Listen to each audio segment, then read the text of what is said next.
వి gold trusted gold buyers తాకట్టులో ఉన్న బంగారాన్ని విడిపించి ఈ రోజు ఉన్న మార్కెట్ ధరకే కొనబడును. మరిన్ని వివరాలకు సంప్రదించండి 77107720. మనతో పాటు తెలంగాణ బీజేపీ రాష్ట్ర అధ్యక్షులు ఎన్ రామచంద్రరావు ఉన్నారు. తాజా రాజకీయ పరిస్థితులకు సంబంధించి ఒక్కసారి ఆయనతో మాట్లాడించేటువంటి ప్రయత్నం చేద్దాం. సార్, ఈరోజు నిజామాబాద్ జిల్లా పర్యటనకి వెళ్తున్నారు. ఆ జిల్లా గతంలో ఆ జిల్లాకు చెందినటువంటి ఎంపీ మీకు సంబంధించి మీ అధ్యక్షతను కూడా వ్యతిరేకించారని కొత్త చర్చ జరుగుతుంది. ఏ విధంగా కోఆర్డినేట్ చేసుకొని ముందుకెళ్తున్నారు? ఇప్పుడు ఒకటి ఆయన అధ్యక్షత ఎప్పుడు వ్యతిరేకించలే. అధ్యక్షత ఆయన కూడా అడిగాడు, అంతేగాని ఆయన అడిగినంత మాత్రాన వ్యతిరేకం ఎందుకు అవుతుంది? ఒకటి ఆయన మంచి ప్రజా ఆదరణ వ్యక్తి ఉన్న నాయకుడు, రెండోసారి గెలిచాడు. ఇప్పుడు మన ఆయన పార్లమెంట్లో 2 ఎమ్మెల్యే మేము గెలిచినాం, ఆయన కూడా గెలిచాడు. సో అతని యొక్క ప్రజల్లో ఉన్నటువంటి పట్టు కానీ ప్రజల్లో ఉన్నటువంటి బలంగానే మనం ఎవరు కూడా అనుమానం లేదు దాంట్లో. రెండోది, ఇప్పుడు ఈ ప్రెసిడెంట్షిప్ అడిగాడు అండి, తప్పేముందండి? 10 మంది అడిగారు. నేనే ఆయన ఒకటే కాదు కదా, ఇంకా 10 మంది అడిగారు. సో మా పార్టీలో ప్రజాస్వామ్య పద్ధతి ఉంటుంది. అనేక మంది అడుగుతారు, ఒక వ్యక్తిని చేసుకుంటారు. సపోజ్ ఆయనకి వచ్చింది అనుకోండి, నేను ఆయన కోఆపరేట్ చేస్తాను కదా, ఇప్పుడు ఆయన అతను నాకు కోఆపరేట్ చేస్తారు. మీరు దీన్ని బట్టి మీరు తెలుసుకోవచ్చు. పార్టీలో ఎవరికి కూడా నా అధ్యక్షత ప్రకటించిన తర్వాత ఎవరు కూడా ఎటువంటి ఒక వాళ్ళకు నాతో కోఆపరేట్ చేయకూడదని ఏం లేదు, అందరూ చేస్తున్నారు. నేను మీరు చూసారు ఆఫీస్కి ఈటల రాజేంద్ర గారు వచ్చారు, నన్ను చాలాసేపు మాట్లాడుకున్నాను, నవ్వుకుంటూ మాట్లాడుతూ చేసినాం. మాకు ఆయన కూడా చాలా కోఆపరేట్ చేస్తూ ఉన్నాను నన్ను. అదే కొంత రామచంద్రరావు అందరినీ ఏం మాయ చేస్తున్నాడు. ఎందుకంటే చాలా మట్టుకు కొంత అల్కబూరి అని ఈటెల కానివ్వండి, అరవింద్ కానివ్వండి, మరొక నేత XYZ మీ పార్టీలో ఉన్నటువంటి ముఖ్య నేతలు. కానీ రామచంద్రరావు దగ్గరకు వచ్చి మాట్లాడి ఆయనతో కలిసిపోవడం అనే దాని వెనకాలనే రామచంద్రరావు ఏదన్నా మంత్రం వేస్తున్నారా అనేది కొంత చర్చ. నీ మంత్రాలు తంత్రాలు నమ్మేటోడు కాదు. ఏదైనా మంచితనంతో ఎవరైనా అందరూ మంచి పోవాలి. నాకున్నది ఏంటి ఇంట్రెస్ట్, నాకు వ్యక్తిగతమైనటువంటి ఒక యాంబిషన్స్ లేవు. పార్టీ ముందు తీసుకుపోవాలి, పార్టీని గెలిపించాలి, అదొకటే నా యాంబిషన్. నా ఒక పార్టీ ఎంత పెరిగితే అంత మంచిది. కాబట్టి అందరిని కలుపుకోబోయేటటువంటి నేను ఆలోచన అది ఉంది. అందరిని కలుపుకోపోయి స్నేహపూర్వకంగానే పార్టీలో ఒక వాతావరణ నిర్మాణం అవుతుంది. మనం కొట్లాడదాం, కానీ మనలో మనం కాదు, అవతల కొట్లాడాలి. అది నా సిద్ధాంతం. సో అదే జరుగుతుంది ఇప్పుడు. అందరం కలుస్తాము, అందరం కలిసి అవతల కొట్లాడిన ప్రజాస్వామ్య పద్ధతి మళ్ళీ కొట్లాడిన దాంట్లో దిగి బాక్సింగ్ కాదు ఇక్కడ. సో కాబట్టి నేను నమ్మేది ఏంటంటే, భారతీయ జనతా పార్టీలో ఇప్పుడు ఉన్నటువంటి పరిస్థితిలో దాదాపు ఐక్యత్వం ఉన్నది, అందరూ కూడా కలిసి పనిచేసేటటువంటి వాతావరణం ఉన్నది. రేపు లోకల్ బాడీ ఎలక్షన్స్లో బ్రహ్మాండ రిజల్ట్స్ వస్తాయి మాకు. మీరేమో ఐక్యత ఉందని అంటున్నారు. ఎంపీలు ఎమ్మెల్యేలు కొత్తగా వచ్చిన వారు కాస్త బ్రేక్ఫాస్ట్ మీటింగ్లని, డిన్నర్ మీటింగ్లని పెట్టుకుంటున్నారు అని చెప్పి కొంత చర్చ జరిగింది, పెట్టుకున్నారు కూడా. మొన్న అక్కడ ఒక ఎమ్మెల్యే ధర్నా చేస్తే 49 జీవోకు వ్యతిరేకంగా కూడా ధర్నా చేస్తే అక్కడ ఎవరు వెళ్ళలేదు, కేవలం వాళ్ళు కోఆర్డినేట్ చేసుకొని ఎమ్మెల్యేలు వెళ్ళిండ్రు అనేది కొంత చర్చ జరుగుతుంది. పొరపాటు అది. నిన్న కూడా నేను ఆ ఎమ్మెల్యేతో మాట్లాడాను. ఆయన డే 1 నుంచి నేను టచ్లో ఉన్నాను. కొమరయ్య గారు వెళ్ళారు, అంజిరెడ్డి గారు వెళ్ళారు. నేను పోయేది ఉండే కానీ నాకు వేరే జిల్లాల టూర్ ఉండే, చెవడ్ల టూర్ ఉండే కాబట్టి నేను పోలేకపోయాను. ఇవాళ పోదానుకుంటే నిజామాబాద్ ఉంది, రేపు పోదానుకుంటే రేపు ఇక్కడ నాకు వేరే మీటింగ్స్ ఉన్నాయి. మహేష్ రెడ్డి గారితో నేనే మాట్లాడాను, మన పాలవశంకర్తో నేనే మాట్లాడాను. ప్రతిరోజు హరీష్ బాబుతో మాట్లాడుతున్నాను, హెల్త్ విషయం అడుగుతూ ఉన్నాను. నేనే అడ్వైస్ చేశాను, ఇప్పుడు మీరు విడ్రా చేసుకోండి, మన తర్వాత దీని ఉద్యమం పెద్ద రూపంలో వేరే రకంగా తీసుకుపోదాం, ఎందుకంటే ఈ ప్రభుత్వం పట్టించుకునే పరిస్థితి లేదు. కాబట్టి నా ఒక అడ్వైజ్ మీదనే ఎమ్మెల్యేస్ అక్కడ వెళ్ళడం జరిగింది, వాళ్ళు అక్కడ మాట్లాడడం జరిగింది. తర్వాత అంతకుముందు కూడా ఎమ్మెల్యేస్ అందరూ ఆయన పోయి కలిశారు. ఎవరు ఒక ఎమ్మెల్యేకు వచ్చి కాదు, ఒక కార్యకర్తకు కూడా కష్టం వస్తే అందరు కలుస్తామని చెప్పే విషయాన్ని, ఆ సందేశాన్ని మేము ఇచ్చినాం. కానీ అదే ప్రజాప్రతినిధులు కొంతమందికి సంబంధించి కేవలం 3 వ్యక్తులు ఒక విల్లాలకు సంబంధించి నిర్ణయాలు తీసుకుంటున్నారు, పార్టీలో ఎవరిని ఇన్వాల్వ్ చేయట్లేదు, పార్టీకి సంబంధించిన నిర్ణయాల పట్ల ఓన్లీ పాత నేతలే ముందుకు పెడుతున్నారు, ఒంటెద్దు పోకడ అనేది పార్టీలో నడుస్తుంది అనేది కొంతమంది బాహాటంగానే చెప్తున్నటువంటి పరిస్థితి. అటువంటిది ఏమన్నా జరుగుతుందా? రామచంద్రరావు నియంతగా ముందుకెళ్తున్నారు ఒక ఇద్దరిని కలుపుకొని? అట్లేం ఉండదు. పార్టీ నిర్ణయాలు ఏం తీసుకోలేదు కదా, ఏం నిర్ణయం తీసుకున్నాం? అటువంటి ఏం ఆలోచన లేదు. ఏమన్నా అటువంటి ఆలోచన వాళ్ళు కూడా ఎవరు ఉన్నారని అనుకోను. ఒకటి. తర్వాత మీరు ఇంతకుముందు చెప్పారు, డిన్నర్లు పెడుతున్నారు, బ్రేక్ఫాస్ట్ పెడుతున్నారు, పెట్టుకోండి, తప్పేముంది దాంట్లో. ఒక బర్త్‌డే ఉంటది. ఎవరు పెట్టుకుంటారు. కొత్త ఇల్లు ఉంటది. కొత్త క్వార్టర్ అలాట్‌మెంట్ అయితది. పెట్టుకుంటారు. అని దావత్‌లకు ఇంట్లో పెట్టుకోకూడదని ఇక నియంత్రణ ఏం లేదు కదా! అటువంటిది. మీరు పెట్టుకోవద్దు, నన్ను అడిగి పెట్టుకోవాలి అన్నట్టు రూల్ ఏం లేదు. అదేం లేదు సార్. అంటే ఓన్లీ పార్టీలో వచ్చిన కొంతమంది అది కూడా కొత్త ముఖాలు పెట్టుకోవడంతో కొంత చర్చ. వాళ్ళందరూ కొత్తోళ్ళే కదా! ఎవరు వచ్చినోళ్ళే కొత్తోళ్ళు ఉన్నారు కదా! గెలిచినోళ్ళు కూడా. ఒక కిషన్ రెడ్డి అయితే డిన్నర్‌లకు, లంచ్‌కు ఎక్కువ పోడు. సంజయ్ గారు మినిస్టర్ గారు తిరుగుతా ఉంటారు అటు ఇటు. మిగతా వాళ్ళు ఎవరు అవైలబుల్ ఉంటే వాళ్ళు వచ్చిండొచ్చు. దాంట్లో ఏం రాంగ్ ఏం ఐ డోంట్ ఫైండ్ ఎనిథింగ్. అంటే దాంట్లో తప్పు ఉందని నేనైతే అనుకోను. సార్ మీరు ప్రెసిడెంట్ అయినాక కొంత చేరికల మీద కూడా బాగా దృష్టి పెట్టారు. కానీ అదే చేరికలకు సంబంధించి కొంత ముందుగా పార్టీలో చేరిన వాళ్ళు కొంత వ్యతిరేకత. ఉదాహరణకు గువ్వల బాలరాజ్ చేరికతో ఎంపీ రాములు యొక్క వర్గం కూడా ఎక్కడ కూడా ఆయన జాయినింగ్ కూడా ఎక్కడ కూడా దగ్గర లేదు. వాళ్ళు అలిగారు. వాళ్ళు పార్టీకి సంబంధించి గువ్వల బాలరాజు యొక్క జాయినింగ్‌ను వ్యతిరేకించారన్నారు. నిజమేనా సార్? అట్లాంటిది ఏమన్నా ఉందా? ఇప్పుడు అట్లా ఏమి ఉండదు. అట్లా కొంతమందికి స్థానికంగా వాళ్ళ దగ్గర వచ్చిన మాకు చెప్పలేదు, మాకు చెప్పేది ఉంది అనే ఆలోచన కొంత ఉన్నది. కొంత ఏంటంటే చెప్పలేదు అనే ఎందుకు చెప్పలేదంటే దానికి కారణాలు ఉంటాయి. ఎందుకంటే ఇప్పుడు గోల బాలరాజు గారే కోరారు. ఇప్పుడే ఎవరు చెప్పకండి సార్, ఎందుకంటే చెప్తే ఆయన మీద ప్రెషర్ పడుతుంది, మళ్ళీ జాయిన్ కాకుండా చేస్తారు అవతల వాళ్ళు అని చెప్పి ఆయన. అంతేగాని ఆయన వచ్చినందుకు ఎవరు అలిగింది లేదు.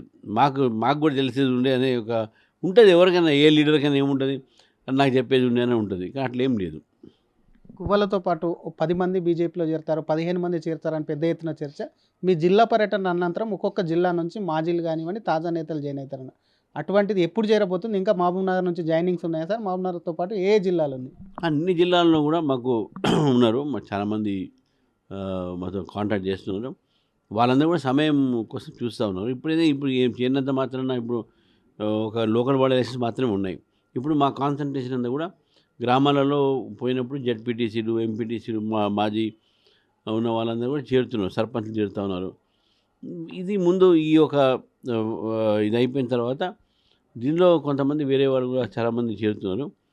చేరిక అంటే ఒక రాజకీయ నాయకులే కాదు, ఈవెన్ నేను ఇంతకుముందు చెప్పాను, మేధావులు కూడా చాలామంది ఐఏఎస్ ఆఫీసర్స్ వాళ్ళు కూడా రెడీ ఉన్నారు. అంటే రిటైర్డ్ అయిన వాళ్ళు, వాళ్ళందరూ కూడా సూచి ఉన్నది. ఒక చేరిక అనే సంబంధించినట్టుగా ఒక సపరేట్గా దాన్ని మేము ప్రోగ్రామ్స్ పెట్టుకుంటున్నాం. అదే లోకల్ లెవెల్ పెట్టాలా, స్టేట్ లెవెల్లో పెట్టాలని ఆలోచిస్తున్నాం. బట్ భారీ చేరికల కమిటీ కొత్తది ఏమన్నా అయిపోతుంది? లేదు. చేరికల కమిటీ అయితే ఇప్పుడు మా అఫీషియల్గా అయితే లిస్టులో లేదు. అవసరం పడితే బాగా మా మీద ఒత్తిడి పెడితే పెట్టాల్సి వస్తుంది. ఎందుకంటే మేము ఎవరు తీసుకోవాలి, ఎవరు తీసుకోవద్దు అనే దీన్ని కూడా మేము ఒక స్క్రీనింగ్ కమిటీ ఉండాలి.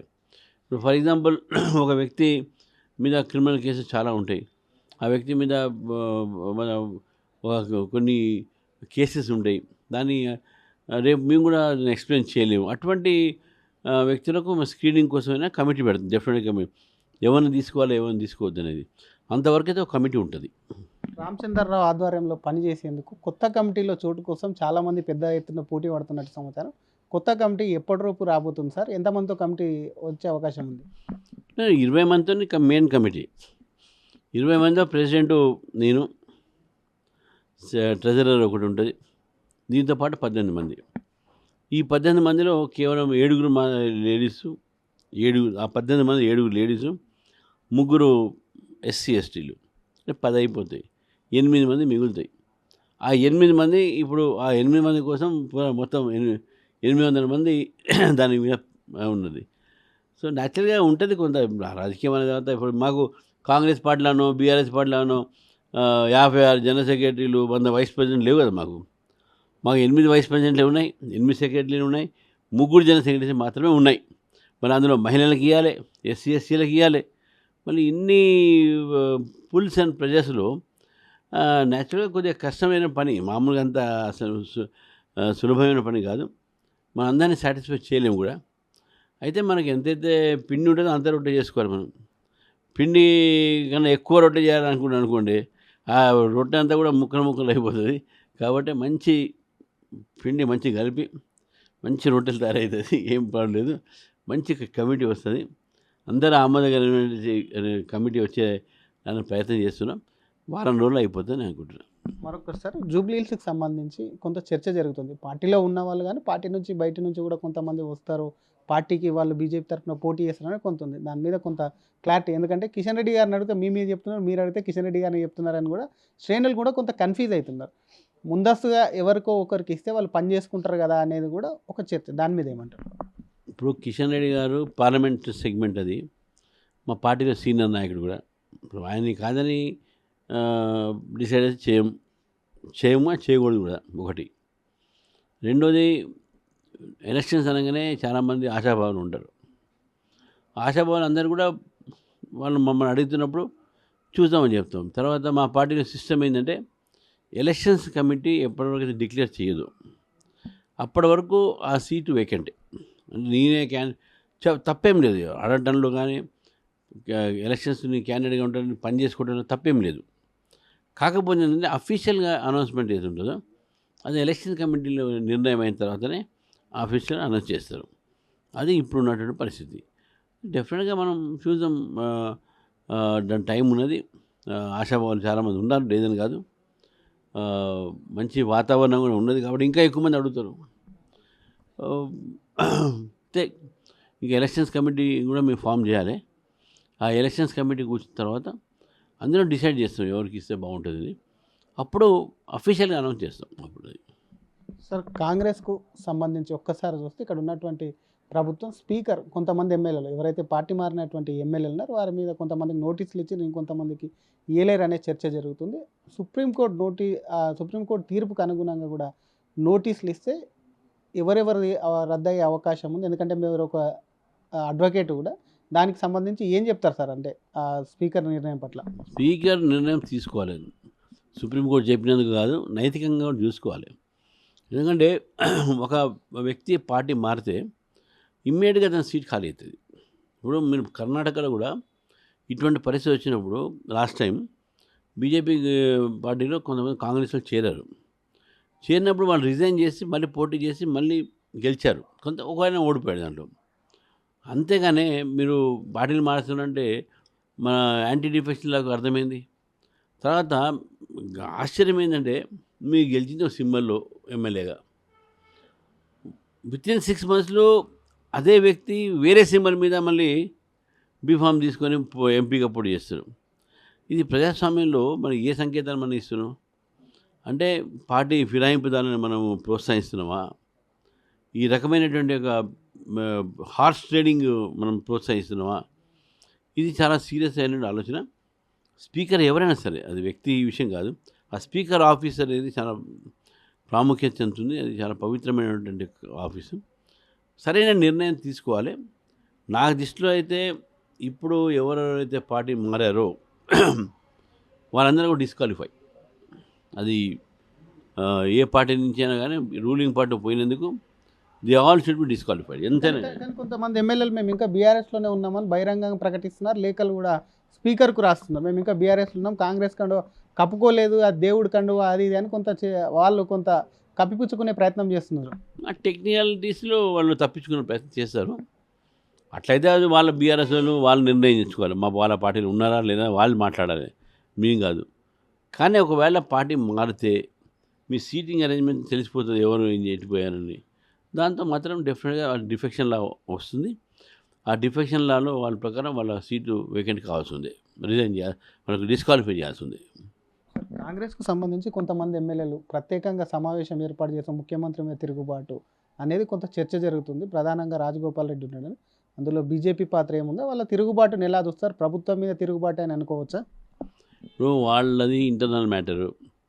వాళ్ళ పార్టీలో మినిస్టర్ రాలేదని కొంతమంది అలుగు, మా సీఎం నాకు టైం ఇవ్వట్లేదని కొంతమంది అలుగుంటారు, సీఎం మా పనులు చేయట్లేదని కొంతమంది అలుగుంటారు. తర్వాత కొంతమందికి ఆయన సీఎం కావడం ఇష్టం లేకపోవచ్చు వాళ్ళ పార్టీలోని. అది వాళ్ళ ఇంటర్నల్ మ్యాటర్, మాకు సంబంధించింది కాదు. కానీ వాళ్ళ ఇంటర్నల్ మ్యాటర్లో భారతీయ జనతా పార్టీ సంబంధం లేదు. మా ఇంటర్నల్ మ్యాటర్ మేము చూసుకుంటాం, వాళ్ళ ఇంటర్నల్ మ్యాటర్ వాళ్ళు చూసుకుంటారు. మేము కేవలం పాలసీస్ మీద, కాంగ్రెస్ ఒక ప్రభుత్వం తీసుకున్న నిర్ణయాల మీద, పాలసీస్ మీద మేము వ్యతిరేకిస్తాం. అంతేగాని దాంట్లో వాళ్ళ పార్టీ ఒక ఇంటర్నల్ ఆఫీస్లో ఈ రాజకీయాలు చేసి వాళ్ళ మధ్య చిచ్చు పెట్టే అటువంటి రాజకీయాలు నేను నమ్మను. అట్లా చెయ్యను కూడా అట్లా. అటువంటి వాళ్ళు ఎవరన్నా కాంగ్రెస్ మీద అసంతృప్తితో ఉన్న వాళ్ళు కానీ పనులు చేయకూడదు వాళ్ళు ఎవరన్నా మీతో టచ్లో ఉన్నారా ఆ ఎమ్మెల్యేలు కాంగ్రెస్? నాతోనే ఎవరు టచ్లో లేరండి. అసలు అటువంటి నేను ఎంకరేజ్ కూడా చేయ, ఒకవేళ టచ్లో ఉన్నా అని ఉంటే అసలు టచ్ చేయను నేను. మన నాతో టచ్లో ఎవరు లేరు. ఈరోజు నిజామాబాద్ జిల్లాకే వెళ్తున్నారు. నిన్న ఆ జిల్లాకు సంబంధించిన పిసిసి అధ్యక్షుడు మాట్లాడుతూ దేవుడి పేరు చెప్పి బిచ్చగల్ల బీజేపీ నేతలు ఓట్లు అడుగుతున్నారు, కులం మతం పేరుతో 8 సీట్లు గెలిచారని చెప్పి చాలా మీ మీద భారీ కామెంట్ చేసిండు. ఏం చెప్తారు ఆయన చేసినటువంటి వ్యాఖ్యలు? ఇప్పుడు కులం పేరు మీద ఈరోజు ఎవరు అడుగుతున్నారో చూస్తున్నాం, మనం చూడట్లేదా? కులం పేరు మీద అడిగేదే కాంగ్రెస్ పార్టీ, మతం పేరు మీద అడిగేదే కాంగ్రెస్ పార్టీ. ముస్లింలకు రిజర్వేషన్ మతం వాళ్ళ మేమా? సోనేమ్మ పేరు చెప్పుకొని ఇటలీలో వాళ్ళని చూపెట్టుకొని వాళ్ళ పేరు చెప్పుకొని వాళ్ళు అడుగుతున్నారు. కానీ మేము మా పనివంతుతోని, మా పనితనంతో, మా సిద్ధాంతంతో, మా ఒక పార్టీని ఒక నాయకుల ఒక క్యారెక్టర్తో, వాళ్ళ ఒక ఇంటిగ్రిటీతో మేము ఓట్లు అడుగుతాము. మతము, కులము, ప్రాంతంతో మేము ఓట్లు అడగము అది అనేది స్పష్టం చేస్తా ఉన్నాను. ఈ దేశాన్ని కులం పేరు మీద, మతం పేరు మీద, ప్రాంతాల పేరు మీద విడగొట్టింది కాంగ్రెస్ పార్టీ. దాంట్లో రాజకీయ లబ్ధి తీసుకోవాలని చెప్పి కాంగ్రెస్ పార్టీ. సో ఇటువంటి మాటలు మాట్లాడిన కాంగ్రెస్ నాయకులకు భారతీయ జనతా పార్టీ మీద మాట్లాడే ఒక నైతిక అధికారం లేదు. ఒకటి బీసీ రిజర్వేషన్ల మీద మరొకసారి ప్రత్యేక కమిటీ అంటూ కూడా ఉప ముఖ్యమంత్రి ఆధ్వర్యంలో కమిటీ చేసింది. దానికి సంబంధించి కూడా అందులో ఉన్నటువంటి ఎక్స్పర్ట్లను కూడా కలుస్తాం 2 రోజులు అంటుంది. ఆ కమిటీని మళ్ళొక్కసారి ఏ విధంగా చూస్తారు? గతంలోనే కమిటీ చేసి డెడికేషన్ కమిటీ చేసి చైర్మన్ ఇచ్చి రిపోర్ట్ ఇచ్చి అంతా అయిపోయింది. దానికి సంబంధించి ఎట్లా చూస్తారు? ఈ కమిటీలు వాళ్ళు ఎందుకు పెడుతున్నారో నాకు అర్థం కావట్లేదు. ఆ కమిటీ రిపోర్ట్ ఇప్పుడు బయట పెట్టింది లేదు. ఒకటే నేనేమనుకుంటున్నా అంటే పాపం రేవంత్ రెడ్డి గారికి అప్పుడు పార్లమెంట్ మెంబర్ ఉన్నప్పుడు సరిగ్గా పార్లమెంట్ అటెండ్ చేయలే, ఢిల్లీ తక్కువ పోయినప్పుడు. సరే అప్పుడు తక్కువ పోయిన కదా, ఇప్పుడు ఎక్కువ పోవాలని చూస్తున్నారు. కాబట్టి ఏదో ఒక శాఖ మీద, కమిటీ శాఖ మీదనో లీగల్ ఎక్స్పర్ట్ శాఖ మీద మనం ఢిల్లీ పోవాల్సిన అవకాశం వస్తుంది కదా, పోతున్నాడు. ఇవాళకి పోయింది 53సారి ఢిల్లీ పోవడం. ఈ ఢిల్లీ పోయే బదులు ఇక్కడే నిర్ణయం తీసుకుంటే అయిపోతుంది కదా. మీరు తీసుకున్న నిర్ణయం ఏంది, మీరు మాట్లాడే మాటలు ఏంది, నిజంగా చాలా ఆశ్చర్యం అనిపిస్తుంది. ఎప్పుడో అసెంబ్లీలో పాస్ అయినటువంటి యొక్క బిల్లుని ఇప్పుడు కమిటీలు వేసుకొని దాని మీద మాట్లాడితే ఎట్లా? హైకోర్టు చివాట్లు పెట్టిన దాకా మీరు దాని మీద యాక్ట్ చేయకపోతే ఎట్లా? కాబట్టి మీకు చిత్తశుద్ధి లేదు. నేనేమంటాను, మీరు పెట్టిన చట్టాలని మీరే గౌరవించట్లేదు. కాబట్టి ఇవన్నీ కూడా ఇవి నిలవు. ప్రజలు గమనిస్తూ ఉన్నారు, ఆలోచిస్తూ ఉన్నారు, చూస్తూ ఉన్నారు. సార్ ఒకవేళ పార్టీ పరంగా బీఆర్ఎస్ కూడా ఇస్తామని అంటుంది, కాంగ్రెస్ ఇస్తామంటుంది. పార్టీ పరంగా ఇవ్వాల్సి వస్తే బీజేపీ 42% బీసీలకు రిజర్వేషన్ కల్పించనుందా? మేమే చెప్పినాం కదా, కాంగ్రెస్ పార్టీ ఇప్పుడు చెప్పింది. మేము ఆ రోజే చెప్పినాం 46% ఇస్తాం పార్టీ పరంగా బీసీలకు. వాళ్ళు ఇప్పుడు ప్రకటించారు. బీజేపీనే ఫస్ట్ ప్రకటించింది. మేము పార్టీకి ఆధారంగా, మేము పార్టీ ప్రకారం మీరు బిల్లు పెట్టకపోతే మేము ఇస్తాం పార్టీ ఆధారంగా 46%. వీళ్ళు 42 చెప్తున్నాం. అలా వాళ్ళు 10 మంది, దాంట్లో 10% ముస్లింలకు ఇస్తారు, వాళ్ళు 32% ఇస్తారు. మేము 46% అసలైన బీసీలకు ఇస్తాం. సార్ మీకు ఒక అడ్వకేట్గా చెప్పండి, ఉపరాష్ట్రపతి ఇండియా కూటమి అభ్యర్థి సుదర్శన్ రెడ్డిపై కూడా అమిత్ షా చేసిన వ్యాఖ్యలు కూడా ఒకవైపు కోర్టు తీర్పులను కానీ న్యాయ వ్యవస్థని కించపరిచేలా ఉన్నాయని చెప్పి ఇండియా కూటమి నేతలు విమర్శిస్తున్నారు. వారికి మీరు ఏం చెప్తారు? అసలు అది తప్పది. ఆయన చెప్పింది కరెక్ట్. అమిత్ షా గారు చెప్పింది, ఆయన సర్వాజూడము జడ్జిమెంట్ ఇచ్చారని చెప్పారు. సర్వాజూడం అనేది కాంగ్రెస్ పార్టీ తీసుకువచ్చినటువంటి పాలసీ. కాంగ్రెస్లో పార్టీలో ఒక ఎంపీ, ఆయన మళ్ళీ తర్వాత నెక్స్ట్ చంపేశారు.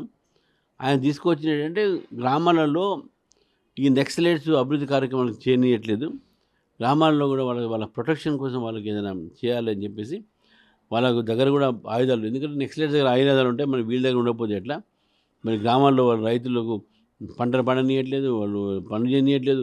కాబట్టి మీరు కూడా దాని మీద వ్యతిరేకించాలని చెప్పేసి గ్రామాల్లో కూడా ఆ రోజు సల్వాజూడం అనేటువంటి కార్యక్రమం తీసుకోవడం జరిగింది. ఆదివాసీలతోనే నక్సలైట్లను చంపేయాలన్నది అటు బీజేపీ కుట్ర అనేది కొంత వాళ్ళు వాదిస్తున్నారు. వాళ్ళు ఏదైనా వాదిస్తలే, వాళ్ళు ఏదో చంపడానికి ఏదైనా వాదిస్తారు. ఇప్పుడు నన్ను చంపి ఇంకేదైనా చెప్పొచ్చు, ఏం పెద్ద వాళ్ళ నెక్సలైట్ చంపి దానికి రీజనింగ్ ఏదైనా ఇచ్చుకొని చంపడం అనేది తప్పు. ఒకటి, మీరు చంపుతున్నారు, అక్కడ అభివృద్ధి కార్యక్రమం కావట్లేదు, మీరు ఆదివాసీలో ఒక కడుపు మీద కొడుతుంది ఎవరు? నెక్సలైట్లు. సో కాబట్టి ఆదివాసీలో ఒక రైట్స్ కోసం ఆ రోజు సల్వాజూడం వచ్చినటువంటి ఒక ఏదైతే స్కీమ్ ఉందో దాన్ని ఈ విధంగా మార్చి, ఈ విధంగా ఆలోచన ఎవరిది ఉన్నది? అర్బన్ నక్సల్స్ ఉన్నది. ఈ విధమైన ఆలోచన నెక్స్ట్లైట్స్లో ఉన్నటువంటి ఒక మేధావులకు ఉన్నది. కాబట్టి ఆ మేధావులు వాళ్ళ నెక్స్ట్లైట్స్ ఆలోచన విధానాన్ని ఆ జడ్జిమెంట్లో వచ్చిందని చెప్పి అమిత్ షా గారు చెప్పారు. తప్పే ఉంది దాంట్లో. కాబట్టి సుభేషన్ రెడ్డి గారు ఒక జడ్జిగా, ఒక వ్యక్తిగా, ఒక అడ్వకేట్గా వివాదం లేదు, మంచి వ్యక్తి. కానీ ఈరోజు ఒక అపోజిషన్ పార్టీలో ఉన్నటువంటి వ్యక్తి. సో కాబట్టి డెఫినెట్గా ఒక అపోజిషన్ పార్టీలో అతను వారు చేసినటువంటి ఒక జడ్జిమెంట్లో వారి ఆలోచన విధానం కనబడుతుందని చెప్పడం తప్పేముంది. హీఈస్ ప్రో నెక్స్లైట్ చెప్పాలంటే ఎట్లా చెప్పాలి? ఈ జడ్జిమెంట్ ద్వారా చెప్తాం మనం హీఈస్ ప్రో నెక్స్లైట్. లేకుంటే ఎట్లా తెలుస్తుంది జనానికి? అది వారు అడగచ్చు, ఆ జడ్జిమెంట్ ఒక్కడిని కాదు కదా, 10 మంది ఇచ్చినాం కదా, 3 ఇచ్చినాం, 4 ఇచ్చినాం కదా, సుప్రీంకోర్టు ఇచ్చిన. ఎస్, ఎనీ జడ్జ్ ఏదైనా హైకోర్టు ఇచ్చింది చెప్తాం మనం. ఒక జడ్జి తప్పు చేసినా మనకు తప్పు జడ్జి ఈరోజు హైకోర్టే చాలామంది, సుప్రీంకోర్టు చాలామంది హైకోర్టు జడ్జిలు ఒక తప్పుడు జడ్జిమెంట్ ఇచ్చారని చెప్పేసి పక్క పెడుతున్నాం. సెట్ అసైడ్ అంటారు దాన్ని ఏమంటాం మనం? సుప్రీంకోర్టు ఇచ్చిన జడ్జిమెంట్ తర్వాత పైన ఇంకో వేరే జడ్జి లేడు కాబట్టి రివ్యూ ఒకటే ఉంటుంది కాబట్టి ఆ రివ్యూ వేయలేదు కాబట్టి కరెక్టా కాదా అనేది ఫైనల్ అనేది వాళ్ళు అనుకోవచ్చు. కానీ నేనేమంటున్నానంటే వెన్ ఐడియాలజికల్ ఇష్యూస్ మీద ఎప్పుడైతే జడ్జిమెంట్ వస్తుందో అది రైటా కాదా తర్వాత సంగతి. కానీ ఏ జడ్జిమెంట్ అయితే ఏ జడ్జి అయితే ఇస్తున్నాడో అతని యొక్క ఐడియాలజీ దాంట్లో బయటపడుతుంది, అలా ఆలోచన విధానం బయటపడుతుంది. ఇక్కడ పడినటువంటి ఆలోచన విధానం ఏంటంటే ఒక ప్రో నెక్సలైట్ అనేటటువంటి వాదనని సపోర్ట్ చేసినటువంటి వ్యక్తి, ఆ వాయిలెన్స్ని ఈరోజు లెఫ్ట్ వింగ్ ఎక్స్ట్రీమిజంని ఎంకరేజ్ చేసిన వ్యక్తిగా ఈరోజు అక్కడ కనబడుతుంది అని చెప్పేసి మాట్లాడారు అమిత్ షా గారు. అంతేగాని తప్పేం మాట్లాడలే. చివరిగా కాంగ్రెస్లో అలజడి ప్రభుత్వానికి ఏమన్నా ముప్పు ఉందా? రాష్ట్ర ప్రభుత్వం కొనసాగే అవకాశం ఉందా? ప్రభుత్వం ఏమన్నా పడిపోతుందని అనుకుంటారు? ఎందుకంటే మీరు ఒక పార్టీ చీఫ్గా. లేదు, మేము పడిపోవాలని కూడా మేము కోరుకోం. ఒక ప్రభుత్వానికి 5 సంవత్సరాలు కాలం ఉంటుంది, ఒక పార్టీకి 5 సంవత్సరాలు అధికారం చేసేటటువంటి ఓటర్ల తీర్పు ఉంటుంది. దాన్ని ఎప్పుడు కూడా అది మనం పడిపోవాలి 5 సంవత్సరాలని మేము ఎప్పుడు అనుకోం. వాళ్ళ హౌస్ వాళ్ళ సెట్ చేసుకోవాలి, వాళ్ళ ఇల్లు వాళ్ళ చక్కగా చూసుకోవాలి. మేము అదే కోరుతాం. మీ ఇంటర్నల్ మీ యొక్క అంతర్గత వ్యవహారాలతోని పరిపాలన పక్క పెట్టకండి. ప్రజల ఒక ఏదైతే పాలన ఉందో ప్రజలకు ఈ పాలన సంబంధించినటువంటి ఒక ఏవైతే నిర్ణయాలు ఉంటాయో సరైనగా చేరాలి వాళ్ళకని చెప్పేసి మీరు చూడాలి. మీ మధ్యన అంతర్గత వ్యవహారాలు మీ పార్టీది, కానీ ప్రభుత్వం మాత్రం సరిగ్గా నడిపేట ప్రయత్నం చేయండి, ప్రజలకు మంచి చేయాలని చెప్పేసి మేము కోరుతా ఉన్నాం. Thank you sir. ఇది అసలు అమిత్ షా మాట్లాడినటువంటి ఉపరాష్ట్రపతి, ఇండియా కూటమి ఉపరాష్ట్రపతి అభ్యర్థి విషయంలో ఎటువంటి కూడా అమిత్ షా మాట్లాడినంత తప్పు లేదు. ఆయన యొక్క జడ్జిమెంట్ వల్ల ఆయన భావజాలం ఏంటో స్పష్టంగా అర్థమైందని చెప్తూనే, మరొక పక్క కొత్త కమిటీకి సంబంధించి వారం రోజుల్లో కొత్త కమిటీ ఉంటుందని చెప్తూనే, ప్రభుత్వం వాళ్ళ ఇంటర్నల్ యొక్క గొడవల వల్ల పరిపాలన కూడా గాలికి వదిలేదు. ప్రభుత్వం కూడా పరిపాలన సరిగా అందించి ప్రజలకు కూడా సంక్షేమ పథకాలు కూడా తీసుకెళ్లాలని చెప్పి కూడా బీజేపీ రాష్ట్ర అధ్యక్షులు రామచంద్రరావు డిమాండ్ చేస్తున్నారు. కెమెరామెన్ గజపతో శ్రీధర్, RTV, హైదరాబాద్. తెలుగులో ఫాస్టెస్ట్ న్యూస్ ఇప్పుడు కొత్త అవతారంలో 5 సెకండ్లోనే పూర్తి వార్తా సమాచారం మీ చేతిలో. సోషల్ మీడియా ట్రెండ్స్ మీ కళ్ళ ముందుకే live TV and voice search ఆప్షన్స్తో ఇప్పుడే డౌన్లోడ్ చేయండి. యాప్ లింక్ డిస్క్రిప్షన్లో ఉంది.